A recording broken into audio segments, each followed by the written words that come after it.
कानून इसलिए बनाए जाते हैं ताकि समाज में हंगामा और गड़बड़ी ना हो। लेकिन आज के कानून, जो बड़ी खतरनाक चीजों को रोकते हैं, पहले कभी वजूद में ही नहीं थे। जैसे कि बच्चों को डाक में भेजने के खिलाफ, रेडियो एक्टिव खिलौने बेचने के खिलाफ, या फिर भाई बहन की शादी के खिलाफ। हाँ, भाई बहन की शादी सोचकर ही जी मिचला जाता है। तो चलो मेरे साथ उन सबसे सरफरी चीजों को जानते हैं जो कभी कानूनी हुआ करती थी। साथ ही आपको पता चलेगा कि भारत देश कई मामलों में आगे है।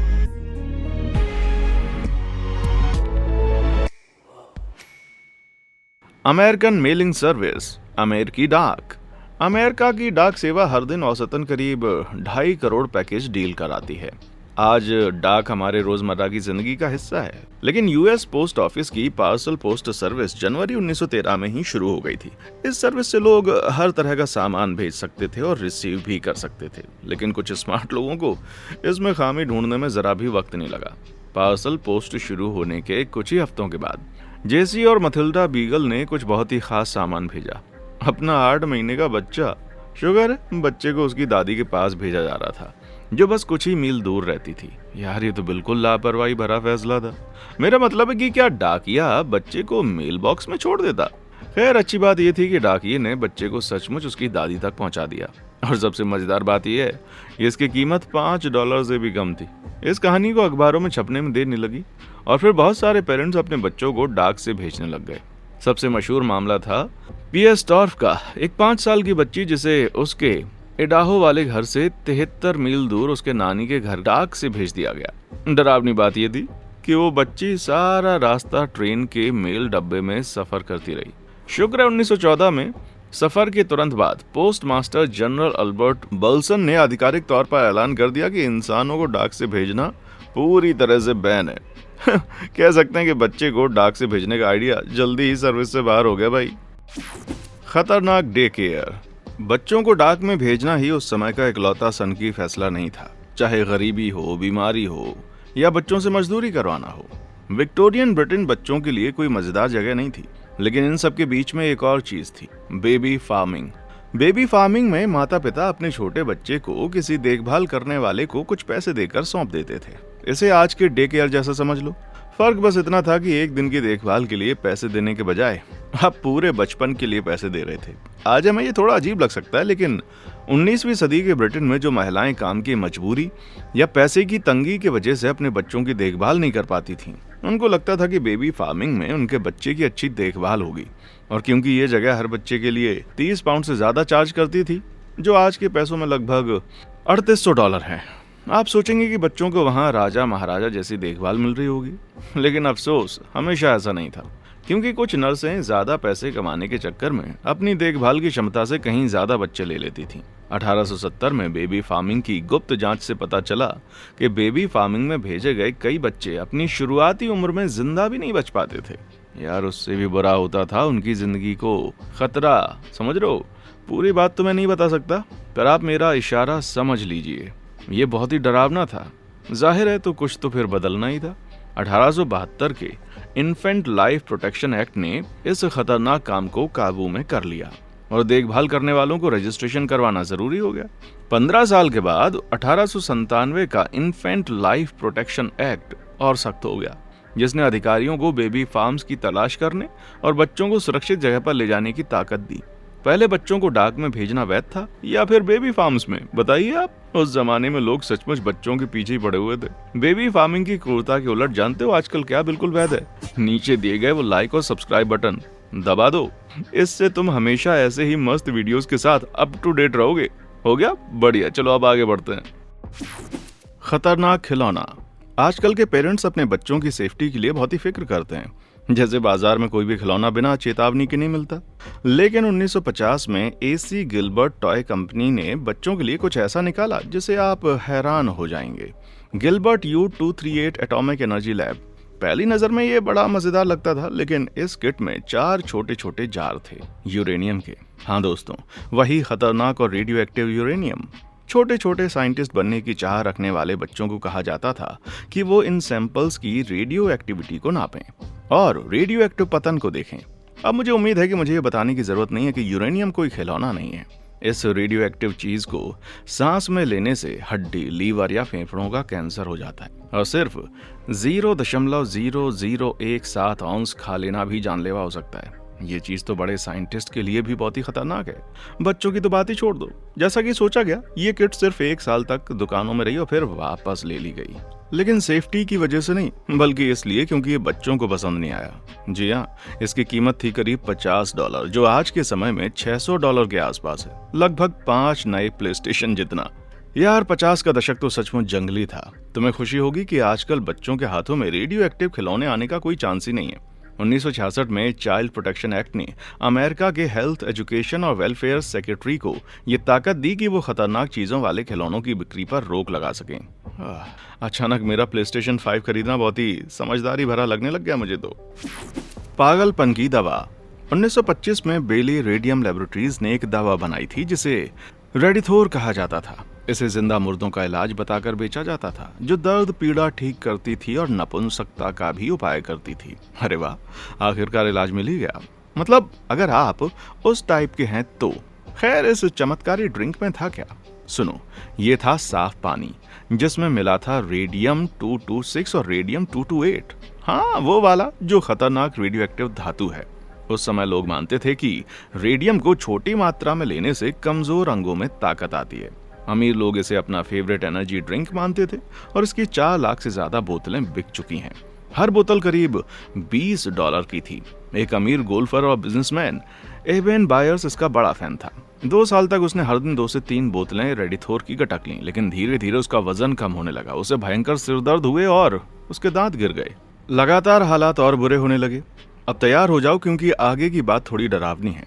इतना सब झेलने के बाद बायर्स का निचला जबड़ा टुकड़े टुकड़े होने लगा। दरअसल रेडियम और कैल्शियम की केमिस्ट्री एक जैसी होती है। इससे शरीर कंफ्यूज हो जाता है और रेडियो एक्टिव रेडियम को कैल्शियम समझकर हड्डियों में जमा कर लेता है। जहां कैल्शियम हड्डियों को मजबूत करता है, वहीं रेडियम उनको कमजोर कर देता है और हड्डियों को धूल में बदल देता है। दुख की बात है, 1932 में सालों तक रेडिथोर पीने के बाद बायर्स की रेडियम पॉइजनिंग से मौत हो गई। हाँ भाई, इस चीज के साथ छेड़छाड़ नहीं करनी चाहिए और इसे तो दवा के तौर पर बिल्कुल इस्तेमाल नहीं करना चाहिए।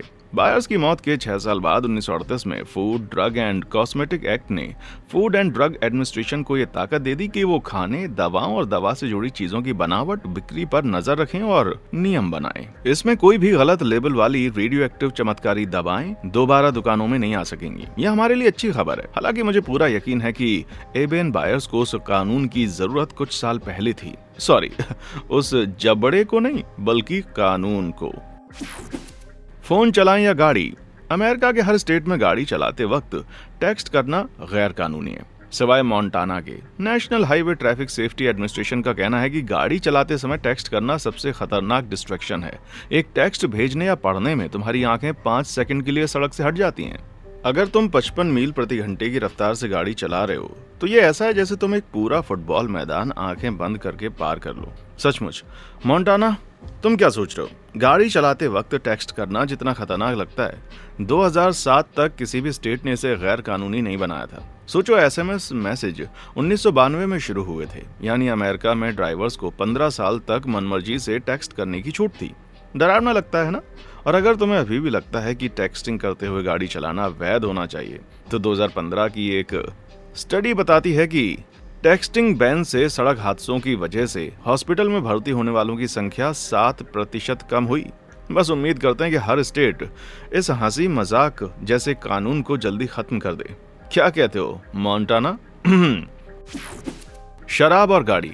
अगर आपको लगता था कि गाड़ी चलाते वक्त टेक्स्ट करना गैर जिम्मेदाराना है, तो कुछ घूंट शराब पीकर गाड़ी चलाने का क्या?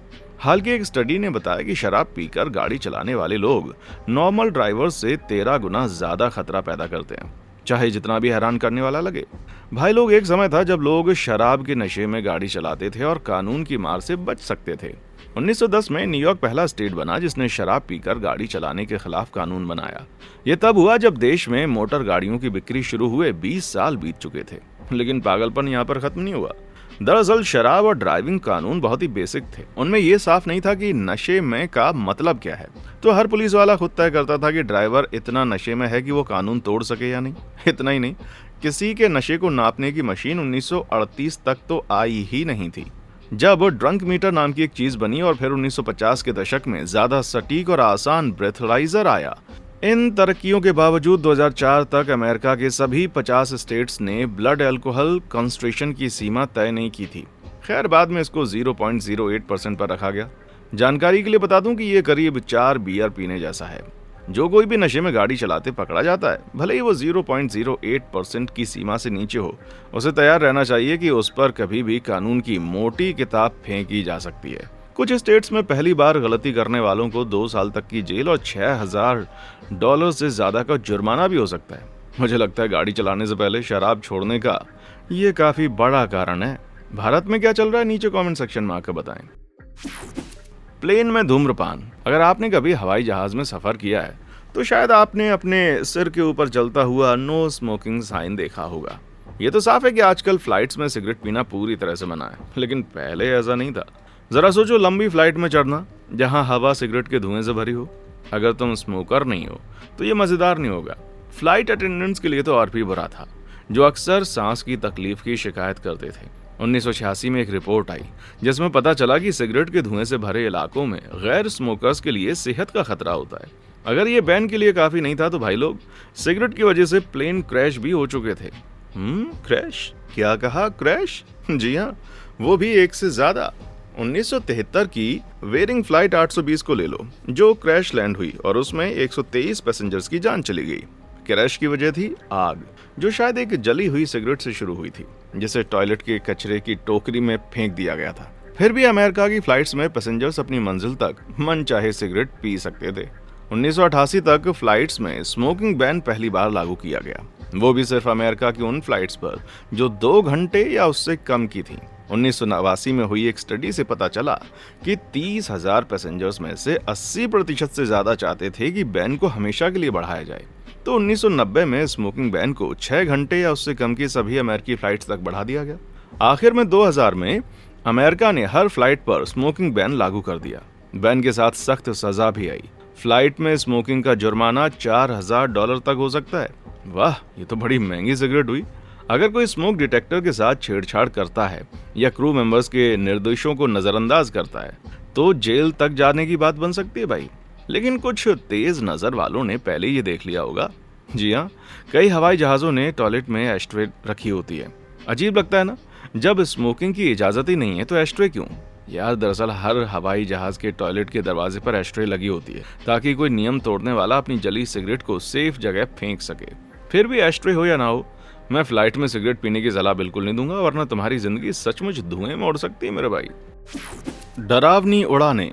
प्लेन में सिगरेट पीना आज जितना चौंकाने वाला लगता है, उससे कहीं ज्यादा हैरानी की बात यह है कि पहले एयरलाइंस ने अपनी फ्लाइट्स में एक और खतरनाक चीज की इजाजत दे रखी थी, बंदूकें।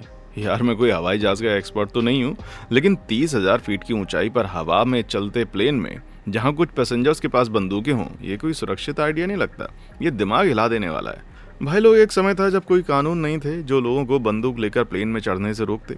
एक बार हंगामा मच गया। अमेरिका में पहला हवाई अपहरण मई 1961 में हुआ, जब एक शख्स ने चाकू और बंदूकें लेकर फ्लाइट को क्यूबा मोड़ने की मांग की। अगले कुछ महीनों में 4 और प्लेन हथियारों के बलबूते पर हाईजैक किए गए। साल के अंत तक आखिरकार प्लेन में छुपाकर हथियार ले जाना गैर कानूनी हो गया। फिर भी कानून बदलने के बावजूद हवाई अपहरण जारी रहे। 1968 से 1972 तक सिर्फ अमेरिका में 130 से ज्यादा प्लेन हाईजैक हुए थे। 1974 के एयर ट्रांसपोर्टेशन सिक्योरिटी एक्ट तक ऐसा चलता रहा, जब एयरपोर्ट्स को पैसेंजर्स की स्क्रीनिंग करने और हथियार पकड़ने का आदेश जरूरत नहीं पड़ती थी इसकी। जैसा कि तुम जानते हो, आज एयरपोर्ट्स पर लंबी सिक्योरिटी लाइनें होती हैं और वो स्क्रीनिंग अभी भी चल ही रही है। अमेरिका में अगर कोई बिना इजाजत की बंदूक के साथ प्लेन में चढ़ने में कामयाब हो जाता है तो उसे 10 साल तक की जेल की सजा हो सकती है और साथ में $2.5 लाख तक का भारी जुर्माना। हाँ, ये वो कानून है जिसे तुम तोड़ना नहीं चाहोगे। बंदूक के साथ बकवास नहीं करनी। धमाकेदार डायनामाइट की एंट्री।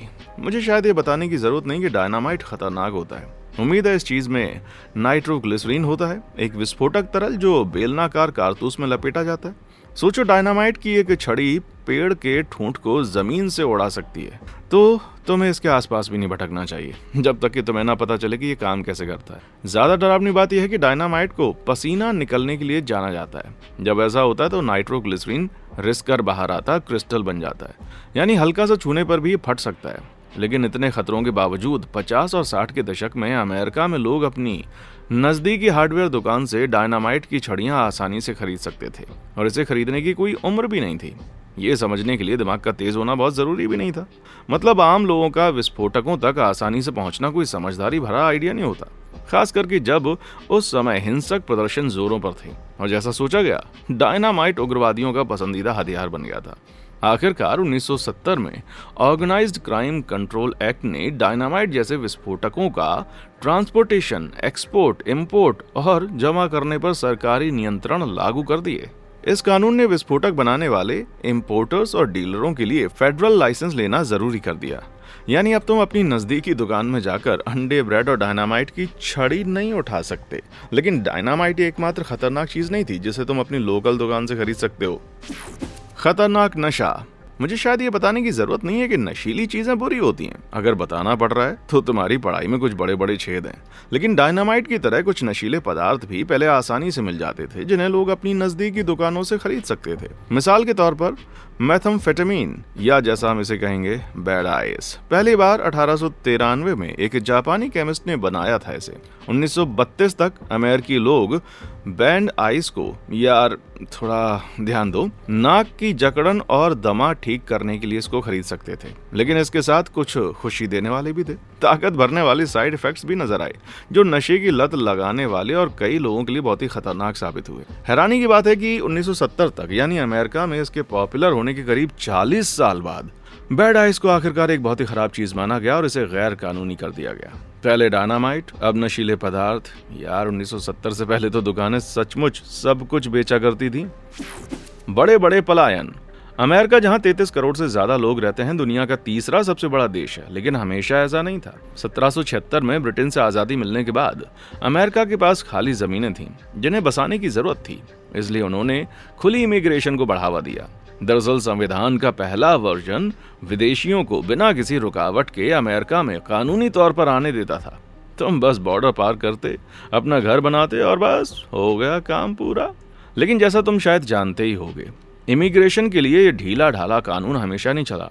1882 में चाइनीज एक्सक्लूजन एक्ट पहला ऐसा कानून बना जिसने खुली इमिग्रेशन को रोका और चीनी मजदूरों पर 10 साल का बैन लगा दिया। इसके बाद बड़ा बदलाव 1924 के इमिग्रेशन एक्ट के साथ आया, जिसने कोटा सिस्टम शुरू किया और पश्चिमी गोलार्ध के बाहर के देशों से इमिग्रेशन को बहुत ही सीमित साबित कर दिया। 1996 में कांग्रेस ने illegal immigrant reform and immigrant responsibility act को पास किया। इससे बॉर्डर पेट्रोल के और कर्मचारी भर्ती हो गए और गैरकानूनी इमिग्रेशन करने वालों के लिए सख्त सजाएं आईं, जैसे $250 तक का जुर्माना और 6 महीने की जेल। पहले की ओपन इमिग्रेशन नीतियों से कितना फर्क है इसमें, है ना? इन सख्त कानूनों के बावजूद लोग अमेरिका में बसने की चाहत रखते थे, जिससे गैर कानूनी इमिग्रेशन तेजी से बढ़ा। 1995 में देश में 57 लाख गैर कानूनी इमिग्रेंट्स थे, लेकिन 2007 तक ये संख्या दोगुने से भी ज्यादा हो गई, 1.2 करोड़ के बीच पहुंच गई। 2022 में यूएस सेंसस ब्यूरो के आधिकारिक अनुमान के मुताबिक गैर कानूनी इमिग्रेंट्स की संख्या घटकर 1.1 करोड़ से थोड़ी कम हो गई थी। लेकिन सेंसस ब्यूरो ने अभी तक इसके बाद के सालों के आंकड़े नहीं दिए और 2022 से 2023 में अमेरिकी बॉर्डर्स पर रिकॉर्ड तोड़ प्रवासियों की भीड़ थी। इसलिए कुछ एक्सपर्ट्स मानते हैं कि ये संख्या फिर से बढ़ गई होगी। साफ है, ये वो कानून है जो बिल्कुल प्लान के मुताबिक नहीं चला। चलिए अब आगे देखते हैं कि होता है क्या। एक से ज्यादा शादियां, वो दिन जिसका ज्यादातर लोग सपना देखते हैं। खूबसूरत माहौल, ढेर सारा खाना, दोस्तों और परिवार के साथ मस्ती और बेशक वो अंगूठी। हाँ, मैं बात कर रहा हूँ एक धमाकेदार Lord of the rings watch party की। अरे यार, मेरा मतलब है तुम्हारी शादी का दिन। लेकिन कुछ लोगों के लिए एक शादी काफी नहीं होती। चलो मिलवाता हूँ तुम्हें ऑर्सन प्रेट से। 18वीं सदी के बीच में प्रेट ने एक बार नहीं, 2 बार नहीं, बल्कि 10 बार शादी की। यार, ये तो ढेर सारे वेडिंग केक हुए। एक साथ कई पति या पत्नियों से शादी करने की प्रथा को पॉलीगैमी कहते हैं। प्रेट एक पॉलीजिनिस्ट था, यानी पॉलीगैमी का सबसे बड़ा रूप, जिसमें एक मर्द कई बीवियों से शादी करता है। अभी थोड़ा अजीब लग सकता है, लेकिन 19वीं सदी में कुछ लोग इसे खूब फॉलो करते थे। प्रेट का दावा था कि पॉलीजिनी भगवान की डिवाइन प्रेरणा से आई थी। उसका मानना था कि अटपटी प्रथा पूरी तरह से वैध थी, क्योंकि यह अमेरिकी संविधान के तहत धार्मिक आजादी से सुरक्षित थी। लेकिन 1882 में एडमंड्स एक्ट के पास होने से सब कुछ बदल गया, जिसने पॉलीगैमी को गंभीर अपराध घोषित कर दिया। क्यों? क्योंकि ह्यूमन राइट्स कमेटी का कहना है कि ये औरतों की इज्जत को ठेस पहुंचाता है, क्योंकि ये शादी में बराबरी का सम्मान नहीं करता। इसलिए अमेरिका में जो भी पॉलीगैमी करता था उसे 5 साल तक की जेल हो सकती थी। फिर भी पॉलीगैमी आज भी दुनिया भर में हर जगह गैर कानूनी नहीं है। दरअसल पॉलीजिनस शादियां आज भी 58 देशों में बिल्कुल लीगल हैं, जिनमें ज्यादातर अफ्रीका और एशिया के मुस्लिम बहुल देश हैं। बाकी मर्दों के लिए सॉरी यार, तुम्हें जिंदगी भर एक ही बीवी के साथ निभाना पड़ेगा। अटपटे रिश्ते।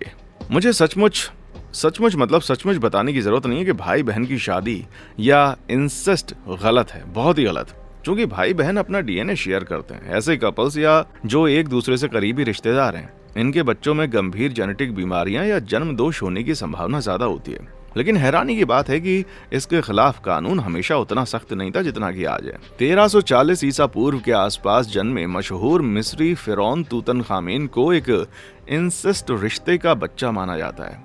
अफसोस की बात है कि उसने अपनी सौतेली बहन से शादी करके इस अजीब सी परंपरा को जारी रखा।